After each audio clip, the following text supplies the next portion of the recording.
प्रिय दर्शकों, नमस्कार। एक बार फिर से उपस्थित हूँ आप सबके सामने शुक्रवार के कार्यक्रम में विश्लेषण जन्म कुंडली का। इस कार्यक्रम के अंतर्गत सुबह के कार्यक्रम के दूसरे हिस्से के साथ उपस्थित हूँ। आइए मैं आपको इनकी कुंडली के लग्न कुंडली से, जहां मैंने आपको सुबह में कार्यक्रम बना करके बताया था, वहीं अब आपको नवांश और दशमांश से परिचय करा देता हूँ।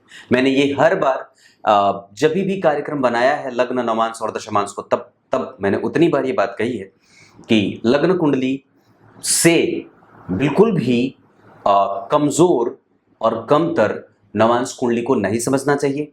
ये ठीक उतना ही महत्वपूर्ण, उतने ही प्रायोगिक रूप से हमारे जीवन पे इनके भी बैठे ग्रह हमें प्रभावित करते हैं जितना लग्न कुंडली में बैठे ग्रह।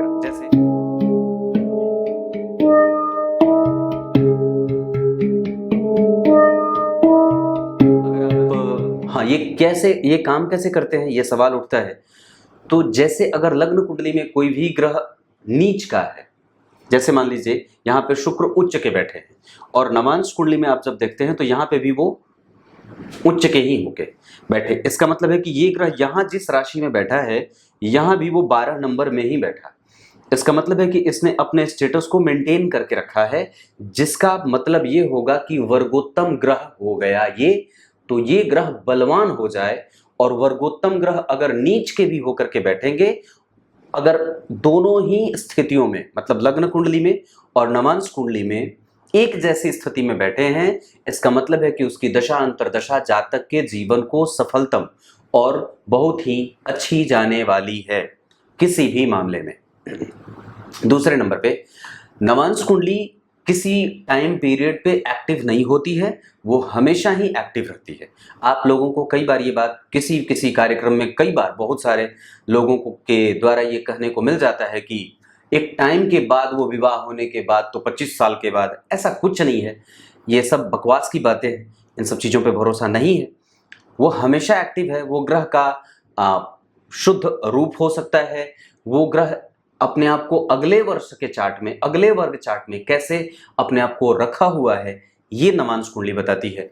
नवांश कुंडली स्पाउस की कुंडली कही जाती है। जैसे अगर यहाँ सप्तम भाव का विस्तार यहाँ से देखा जा सकता है, नवम भाव का विस्तार यहाँ से देखा जा सकता है, लग्न कुंडली के पंचम भाव का विस्तार यहाँ से देखा जा सकता है, लग्न कुंडली के लग्नेश का विस्तार यहाँ से देखा जा सकता है। क्यों देखा जाएगा, क्या देखा जाएगा कि वो ग्रह जो लग्न कुंडली में जिस स्थिति में बैठा था, उसकी गणना जब हम करते हैं छोटे अंशों पे, जब उसकी और भी ज्यादा हम परिष्कृत रूप को समझने की आवश्यकता महसूस करते हैं, तो नवांश कुंडली हमारी सहायता करती है कि एक्चुअल में वो ग्रह कितना फ्लक्चुएशन में उपस्थित कर रहा है अपने आप को, या कितना फ्लक्चुएशन में है। मतलब उसने अपनी स्थिति मेंटेन करी है या फिर कमजोरी की तरफ। नवांश में अगर नीच का चला गया, मतलब वो ग्रह कमजोर हो गया। नवांश में अगर वो ग्रह उच्च में चला गया, उच्च के घर में बैठा है, इसका मतलब है कि वो अच्छा हो रहा है, मजबूत हो रहा है। अगर वो मित्र के नवांश में जा रहा है, जैसे अगर सूर्य यहाँ पे वृषभ राशि में बैठे हैं और यहाँ पे वो सूर्य जो बैठे हैं वो मेष राशि में बैठे, यहाँ वो बहुत अच्छी राशि में नहीं बैठे हैं, क्योंकि अग्नि तत्व के ग्रह होकर के शुक्र की राशि में बैठे हैं। शुक्र उनके बहुत अच्छे मित्र नहीं होते, लेकिन शुक्र से बढ़िया वहां नवांश कुंडली में ये मंगल की राशि में बैठे हैं। अग्नि तत्व का ग्रह और अग्नि तत्व की ही राशि में बैठा है नवांश कुंडली में, लग्न में विराज रहे हैं।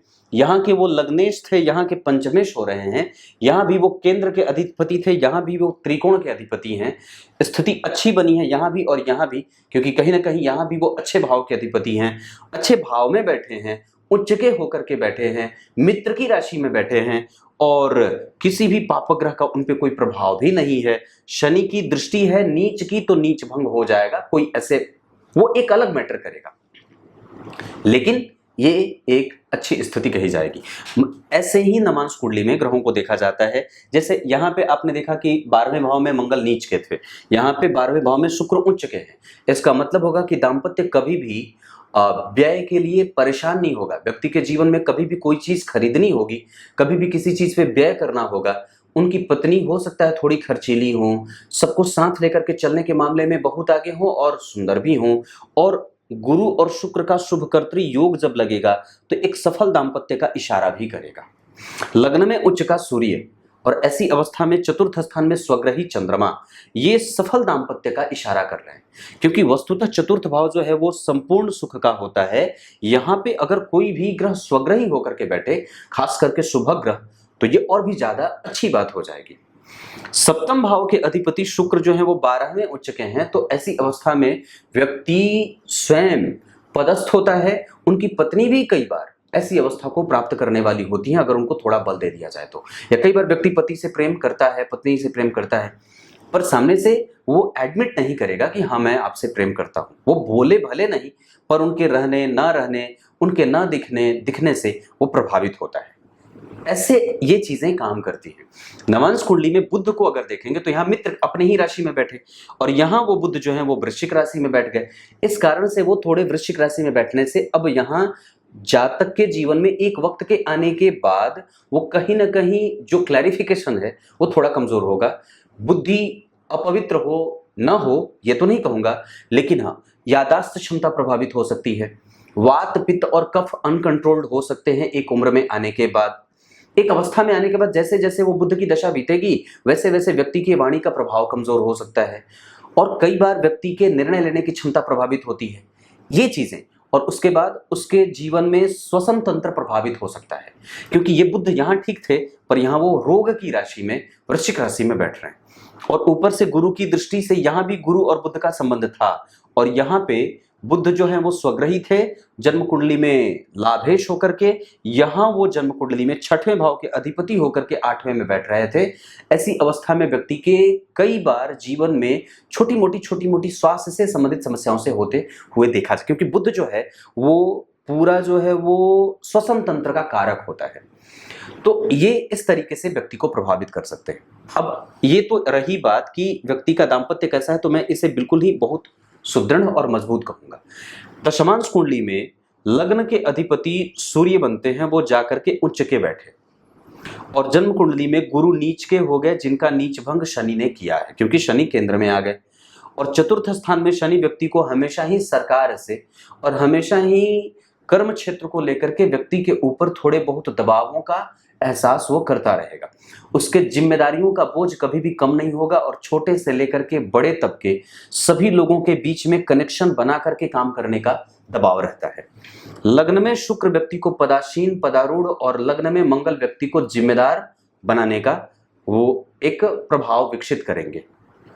12वें बुध, 11वें के अधिपति होकर के, उच्च के सूर्य, चंद्रमा बढ़िया, यानी कि चंद्रमा भी अच्छे और सूर्य भी अच्छे हो रहे हैं। चंद्रमा इसलिए अच्छे क्योंकि ये जन्म कुंडली में 12वें के अधिपति हैं, थोड़े कमजोर अवश्य हैं, पर यहाँ वो त्रिकोण में, और पंचम भाव के चंद्रमा, तृतीय भाव के चंद्रमा, नवम भाव के चंद्रमा और लग्न के चंद्रमा, धन भाव के चंद्रमा कभी कमजोर नहीं होते। चतुर्थ के चंद्रमा भी, ये चंद्रमा अच्छे होते हैं, और वैसे भी इनकी कुंडली में जो चंद्रमा है वो बेहतर परिणाम है। नवांश कुंडली में आपको बहुत सारी चीजें देखने को मिल जाती है, जैसे कि सप्तम भाव की स्थिति कैसी है, यहाँ पे सप्तम भाव में कौन सा भाव जो है वो, इस भाव का अधिपति कहाँ बैठा, इस भाव के अधिपति की स्थिति कैसी है, वो कौन सा ग्रह है जो सप्तमेश बन रहा है, शुभ ग्रह सप्तमेश बन रहा है या पाप ग्रह सप्तमेश बन रहा है।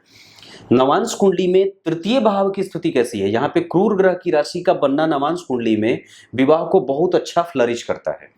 नवांश कुंडली के सप्तम भाव के अधिपति जो भी बन रहे हो उस पे किसी भी शुभ ग्रह की दृष्टि है कि नहीं है।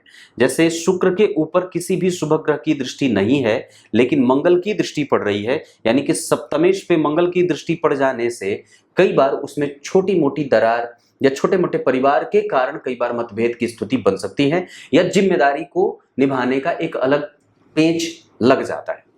सूर्य उच्च के हैं ऐसी स्थिति में, और यहाँ पे तुला राशि बनी है, तो पत्नी सबको साथ लेकर के चलने वाली मिलती हैं, और सबका दारोमदार उनको प्रभावित करता है। एक बात और भी है यहाँ पे जो मैं महसूस करूंगा कि अगर आप नवांश कुंडली को बहुत अच्छे तरीके से समझना चाहते हैं तो ठीक इसी के तरीके से इसका भी नवांश का अध्ययन करना चाहिए। जैसे आपने यहां देखा सिंह राशि बनी है, अब नवांश कुंडली में आपने देखा कि 1 नंबर बना, तो लग्न कुंडली से इसकी तुलना कर लीजिए कि नवांश कुंडली में वो लग्न का अधिपति कौन है जो नवांश कुंडली के कौन से भाव का अधिपति है। तो लग्न कुंडली का जो नवांश लग्न कुंडली का जो नवम भाव का अधिपति है वो आपके नवांश कुंडली का लग्नेश बन रहा है। लग्न कुंडली का नवम भाव का अधिपति आपके नवांश कुंडली का लग्नेश बना, इसका मतलब यह है कि अब यहां पे अंतर स्पष्ट करने की बारी आती है कि लग्न कुंडली का अष्टमेश अगर नवांश कुंडली का लग्नेश बनेगा तो कमजोरी होगी, छठवें भाव का अधिपति अगर लग्नेश बनेगा तो कमजोरी होगी, सप्तम भाव के अधिपति अगर लग्नेश बन जाएंगे तो थोड़ी अच्छी बात होगी, 12वें भाव के अधिपति अगर लग्नेश बनेंगे तो कमजोरी होगी।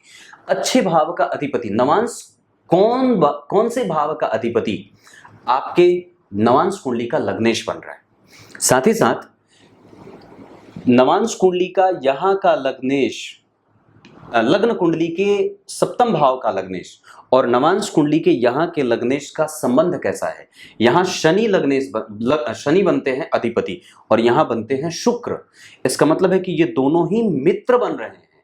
साथ ही साथ त्रिकोण जो यहाँ बना है और जो यहाँ त्रिकोण बना है, ये दोनों कैसे हैं। अगर यहाँ का त्रिकोण जो अधिपति है वो यहाँ के त्रिकोण के अधिपति से मित्रवत व्यवहार में है तो ये चीज अच्छी होगी। अगर नवांश और लग्नेश, लग्न और नवांश कुंडली में समतुल्यता देखने को मिल रही है तो आप भरोसे के साथ कह सकते हैं कि व्यक्ति का दाम्पत्य कमजोर नहीं होगा। एक और भी बहुत अच्छी बात है जो मैं आपको बता दूं कि हालांकि वो बाद में कभी बता दूंगा, अभी उसके लिए एक अलग चैप्टर ही होगा जो बताना जरूरी होगा।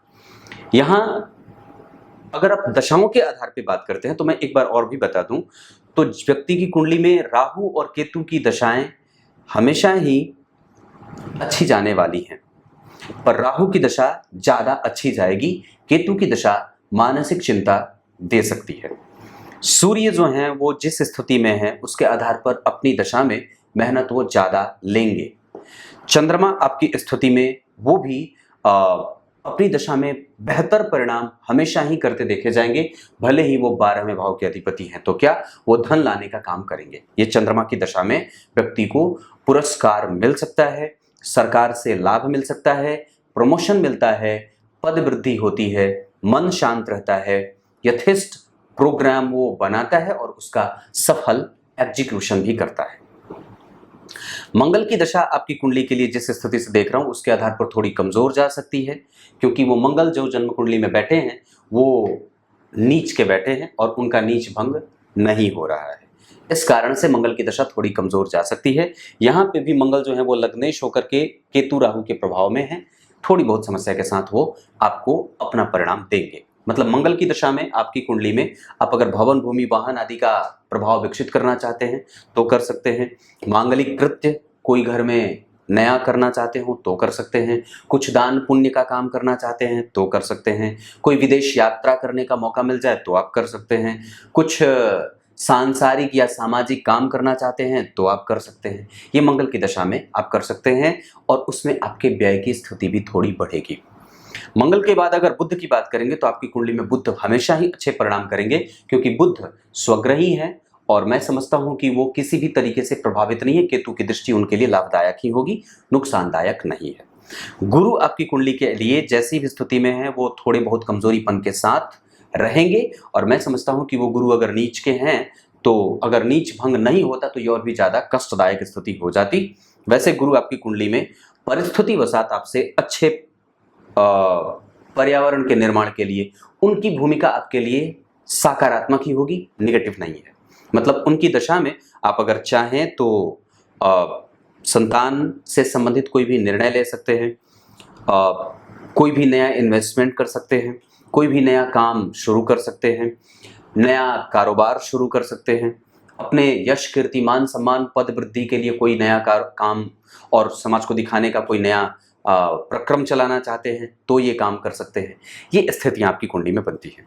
शुक्र जो है वो आपकी कुंडली में जिस स्थिति में बैठेंगे उसके आधार पर वो ठीक है और निश्चित रूप से वो आपको भरने का काम करेंगे, आपकी इच्छा की पूर्ति होती रहेगी, धन वृद्धि के योग बढ़ेंगे और साथ ही साथ एक स्थिति और भी आपकी कुंडली में शुक्र की दशा में आपका करियर ग्रोथ करेगा। उसके अतिरिक्त आपके पास सोचने समझने की क्षमता बढ़ेगी, अनुभव बढ़ेगा, संचार के साधन बढ़ेंगे, ज्ञान का प्राबल्य होगा और अनुभव का संसार और भी ज्यादा चौड़ा होगा। ये शुक्र की दशा में बहुत ही व्यक्ति माइन्यूट लेवल पे जाकर के सोचता है, छोटी छोटी बातों पे गंभीरता से मंथन और चिंतन करके उसको आगे फलीभूत करता है। ये शुक्र की बात है। शनि आपकी कुंडली में थोड़े कमजोरीपन के साथ उसमें आलस्य हो सकता है, शनि की दशा में काम में रुकावटें और डेली बेसिस का इनकम, मन थोड़ा किचकिच रहे और मन अशांत रहे, भ्रम में रहे, थोड़ी बहुत ऐसी स्थितियां शनि की दशा में देखने को मिल जाएंगी, जिसमें लाजवर धारण करना बड़ा ही लाभदायक हो जाएगा। वैसे शनि आपकी कुंडली के लिए ठीक नहीं होंगे, वैसे ठीक होते भी नहीं है। सिंह लग्न की कुंडली के लिए शनि का प्रभाव बहुत अच्छा नहीं माना जाता है। बल के आधार पर अगर मैं कहूंगा तो आपकी कुंडली में सबसे बढ़िया नक्षत्र रोहिणी रहे, हस्त रहे, मृगशिरा रहे, श्रवण रहे, रेवती रहे, उत्तराषाढ़ा, मघा और शतभिखा, अनुराधा भी अच्छा रहेगा। इसके अतिरिक्त आपकी कुंडली में जो संख्या रहे उसके आधार पर अब मैं बता दूं तो आपकी कुंडली में धनु राशि और मेष राशि के जातक आपके लिए अच्छे रहेंगे। मिथुन राशि भी ठीक रहे, 3 संख्या अच्छी रहे या 7 संख्या भी अच्छी रहे, 7 तारीख या 3 तारीख भी अच्छी रहेगी। रविवार और गुरुवार का दिन आपके लिए अच्छा रहेगा। विंशोपक बल के आधार पर आपकी कुंडली में जिस ग्रह को सबसे ज्यादा बल मिलेगा उसके आधार पर तो मुझे लग रहा है कि बुध को ही मिलना चाहिए। बुध ठीक है और मंगल, ये दोनों ही आपकी कुंडली में बलवान ठीक ठाक है, उनके पास बल है। सूर्य और चंद्रमा भी मध्यम से ज्यादा आपकी कुंडली में अच्छे परिणाम देंगे और वो आपके कुंडली के बाकी के जितने भी प्लैनेट हैं उन सब से अवशोषित करेंगे और उनसे उनका बल प्राप्त करके आपको देने का प्रयास करेंगे। ऐसी स्थितियां आपकी कुंडली में बन रही है। षडबल के आधार पर सूर्य बहुत अच्छे होंगे और शुक्र बहुत अच्छे होंगे, ये दोनों ही ग्रह आपकी कुंडली में। रिसर्च का क्षेत्र आपकी कुंडली में शुक्र के कारण बहुत अच्छा बनेगा, ये बात मैं देख रहा हूं। दशमांश कुंडली अच्छी बनी है, लग्नेश का उच्च का होना ये थोड़े किचकिच करेंगे। राहु आपको बैलेंस करवाएंगे, नौकरी पूरे बीच में से छोड़ने की आवश्यकता नहीं है। और गुरु का बुध को देखना ये बहुत अच्छा होगा। यहाँ पे गुरु का बुध को देखना ये बहुत अच्छा होगा। व्यक्ति सरकार के प्रति, लोगों के प्रति, समाज के प्रति, अपने परिवार के प्रति बहुत ही ज्यादा कृतज्ञ होता है और बहुत ही सोबर नेचर का होकर के आगे बढ़ता हुआ आगे बढ़ जाता है। आपकी कुंडली में कमजोर दशा कब बीतेगी? आपकी कुंडली में कमजोर दशा बीतेगी चंद्रमा जब कभी भी जीवन में, मैं अब बता दूं आपके लिए, अभी आने वाली है बुध 2022 में 10वें महीने से बुध की दशा चलेगी और ये आपकी कुंडली के लिए 12वें भाव के अधिपति के पीछे यानी कि 11वें भाव के अधिपति होने के साथ साथ द्वितीय भाव के अधिपति होकर के वो सामान्यतया थोड़ी बहुत मारक प्रभाव भी देंगे। तो बुध की दशा में जब चंद्रमा चले यानी कि 2029 का 11वां और उसमें जब चल जाए गुरु, तो बुध में चंद्रमा, चंद्रमा में गुरु और उसमें प्रत्यंतर सूक्ष्मांतर में अगर शनि आ जाएंगे वो दिन बड़ा नुकसान वाला होगा। उसके अतिरिक्त बुध में चंद्रमा और चंद्रमा में शनि चले जाएं तो बुध नुकसान चलेंगे। उसमें एक और भी नुकसान वाला वक्त जो मैं देख रहा हूं जो आपके लिए बड़ा कष्टकारी हो सकता है, तो बुध में चले जाए राहु और राहु में चले जाएं गुरु या राहु में चले जाएं मंगल, ये 2 वक्त थोड़े ठीक नहीं होंगे। उसके अतिरिक्त बुध में चले जाएं शनि, शनि में चले जाएं चंद्रमा, ये वक्त बहुत ही गंभीरता से विचार करने वाली बारी होगी। कुछ इसी तरीके से आज के कार्यक्रम का समापन करते हैं। तब तक के लिए इजाजत दीजिए, कल एक बार फिर से उपस्थित होंगे आप सबके सामने। तब तक के लिए बहुत बहुत नमस्कार।